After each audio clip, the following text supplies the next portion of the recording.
کرنا کتنا ریئلسٹک ہے؟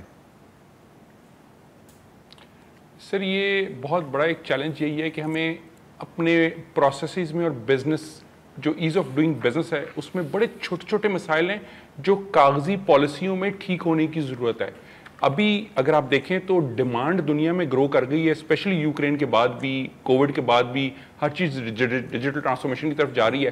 مگر ہمارے دو ایشوز ہیں, ایک سپلائی سائڈ کا ایشو ہے بیکاز ٹیلنٹ کی سپلائی جو ہے وہ بڑی کنسٹرینڈ ہے because quality of education is a challenge right now. دوسرا ہمارا مسئلہ جو ہے وہ ایز آف ڈوئنگ بزنس اور پالیسیز کا ہے کہ فنڈامنٹل بیسکس ٹھیک ہونے کی ضرورت ہے, جس کی وجہ سے برین ڈرین بھی ہو رہا ہے. جو لوگ یہاں تنگ آ رہے ہیں وہ پھر ملک سے باہر جا رہے ہیں. تو ہمیں یہ دو تین چیزیں ٹھیک کر لیں تو میرے حساب سے یہ ٹارگیٹ کافی حد تک ہم قریب جا سکتے ہیں. اگر ہم ایگزیکٹلی وہ نہ بھی اچیو کریں, پاکستان انسٹنٹلی بہت بلینز آف ڈالرز کی ایک گلوبل اپرچونٹی میں ایک اچھا شیئر لے سکتا ہے اگر ہم اپنی کچھ پالیسیز ٹھیک کر لیں اور انسینٹیوائز کریں اس انڈسٹری کو. جیسے آپ نے کہا بالکل نومولود, بالکل ابھی ارلی سٹیج میں ہے, اس کو ایک دم پریشرز میں لانے کی ضرورت نہیں ہے کیونکہ یہ مائنڈ سیٹ بھی ڈفرینٹ ہے. یہاں یوتھ ہے, یہاں بڑے کوئی گھاک بزنس مین نہیں بیٹھے ہوئے, یہ ینگ لڑکے لڑکیاں جو گھروں سے بیٹھ کے اپنے 4G کنیکشن اور ایک لیپ ٹاپ سے بیٹھ کے کام کر کے ڈالرز لا رہے ہیں. ان بیچاروں کو بھی بہت ساری چیزیں نہیں پتا کہ کیسے کرنا چاہیے, ان کو صرف اپنی اسکل آئی ہے, اس اسکل سے وہ پیسے کما رہے ہیں. تو اگر ہم نے ان کو شروع میں ہی سنب کر دیا, وہیں بند کر دیا, وہیں ڈرا دیا, تو ظاہر ہے وہ یا ملک چھوڑ کے چلے جائیں گے یا وہ کسی اور کام کی طرف چلے جائیں گے. تو اس لیے ٹارگیٹ اچیو کرنا ذرا سا مشکل لگ رہا ہے کرنٹ حالات میں. اچھا بدر صاحب, جب بھی کوئی بات ہوتی ہے بچپن سے ہم بھی سنتے ہیں پاکستان میں بہت ٹیلنٹ ہے اور لوگوں میں بہت ظاہر ہے وہ استعداد ہے کہ وہ کر سکیں. یہ ٹیلنٹ جو ہے جو اس وقت ہے ہمارا آئی ٹی کے لیے, یہ کافی ہے؟ اس میں کتنی بہتری کی ضرورت ہے؟ کیا دنیا کی ڈیمانڈ ہے اور ہماری یونیورسٹیز وہ ڈیمانڈ پوری کر پا رہی ہیں؟ کوالٹی چینجز کیا کیا لانے کی ضرورت ہے؟ بالکل جی سر, بہت اچھا سوال ہے. اس وقت ہم تقریباً 6 lakh I T professionals Pakistan میں کام کر رہے ہیں. 3 لاکھ ہمارے اندازے کے مطابق ہیں جو فارمل کمپنیوں میں کام کر رہے ہیں اور 3 لاکھ کے قریب یا اس کے آگے پیچھے میں جو فری لانسرز کام کر رہے ہیں. اوور آل پاکستان میں جو registered I T companies SECP میں ہیں اور ایکٹیو ہیں وہ تقریباً 15,000 سے زیادہ ہیں. 15 سے 20,000 کے درمیان کی فگر ہے. ان میں سے جو اسٹیٹ بینک کی فگر ہے وہ 6,000 کے قریب کمپنیاں جو ایکسپورٹ کر رہی ہیں, جن کا پچھلے سال باہر سے ڈالر آئے ہیں پاکستان کے اندر. یہ 6,000 کے قریب کمپنیاں. اب اس سیٹ اپ میں اگر آپ دیکھیں تو ہمارا اندازہ ہے کہ ہمیں تقریباً 40,000 اور بچے چاہیے ہر سال تاکہ ہم $1 نیا بلین ایڈ کر سکیں اپنی ایکسپورٹ میں. مگر جو ہماری اس وقت کرنٹ گریجویٹنگ کلاسز ہیں وہ تقریباً 25 سے 35,000 ہیں کمپیوٹر سائنس اور انجینئرنگ. ہم ازیوم کریں کہ انجینئرنگ کے بچے جو سول وغیرہ ادھر ڈفرینٹ کریں وہ بھی کمپیوٹر میں لائے جاتے ہیں, ان کو بیسک سینس میتھس کی اور وہ چیزیں اچھی ہیں ان کی, تو ان کو امیجیٹلی کیا رہتا ہے. مگر انفارچونیٹلی اور بڑی بدقسمتی ہے کہ ان میں سے جو امپلائیبل ہیں جن کو نوکری ملتی ہے وہ صرف 2,500 سے 3,000 ہیں, کیونکہ کوالٹی آف ایجوکیشن اتنی ہماری خراب ہو چکی ہے کہ وہ بچے قابل ہی نہیں ہیں کہ کمپنیاں ان کو رکھیں اور ان کو ٹرین کریں. تو اب ہم نے اس چیز کو دیکھتے ہوئے منسٹری آف آئی ٹی کے ساتھ ابھی پچھلے سال کام شروع کیا اور اب ہم بوٹ کیمپس لا رہے ہیں اور پہلا ٹرائل آف بوٹ کیمپ شروع ہو چکا ہے جس میں ہماری کوشش ہے تقریباً 4,000 بچوں کو اپ سکل کیا جائے. یہ وہ بچے جو گریجویٹ کیے تھے, ڈگری لی تھی مگر نوکری کے قابل نہیں تھے, تو ان کا ہم جو گیپ ہے اس کو بہتر کرنے کی کوشش کریں کہ جلدی سے 3-4 مہینے میں ان کو اچھی سکلز دیں تاکہ وہ امیڈیٹلی کمپنیوں میں کام کر سکیں. اور اس کیس میں ہم نے ایکیڈیمیا کو بائی پاس کیا ہے, ہم نے اپنی جو تعلیمی ادارے ان کو بائی پاس کیا ہے. پروفیشنلز ہماری کمپنیوں کے لوگ نکل کر ان کو پڑھا رہے ہیں اور اس میں منسٹری آف آئی ٹی اور پاکستان سافٹ ویئر بورڈ کا پورا پروجیکٹ اور فنڈنگ ہے تاکہ ہم ان کو فنڈنگ پوری طرح سے دے سکیں, ان کی ٹریننگ کرا سکیں تاکہ فوراً یہ مارکیٹ میں آ جائیں. تو گیپ بہت ہے. HEC کا جو رول ہے اس میں, جی سو HEC کا رول بڑا چیلنجنگ ہے اس وقت. کیونکہ بچے نے نکلنا 4 سال کی گریجویشن کے بعد, 4 سال ہمیں ویٹ کرنا پڑتا ہے. اب وہ جو 4 سال ویٹنگ ہے اس کے بعد بھی کوالٹی اگر اچھی نہیں ہے تو پھر ہمیں 6 مہینے کی ٹریننگ بھی کروانی پڑتی ہے. پہلی بات تو ٹریننگ کی ضرورت نہیں ہونی چاہیے, وہ 4 سال میں ٹھیک ہو جانا چاہیے. تو وہاں سے کریکلم ٹھیک ہونے والے مبشر بھائی میسیولی اولڈ اسکول کریکلم ہے ہمارا, بہت پیتھیٹک چل رہا ہے. ہمیں وہاں جو پروفیسرز کی اور جو فیکلٹی کی پروموشن کے کرائٹیریا ہیں وہ چینج کرنے کی ضرورت ہے. ان کی کرائٹیریا ہے ایک بڑی ٹریڈیشنل اولڈ اسکول ریسرچ وہ کرتے ہیں, اس کے بعد وہ لائبریری میں لگ جاتی ہے اور وہ کالی سی وہ جلد کرا کے وہاں لگ جاتی ہے, مگر ان کی پروموشن کسی بھی طرح سے ان کی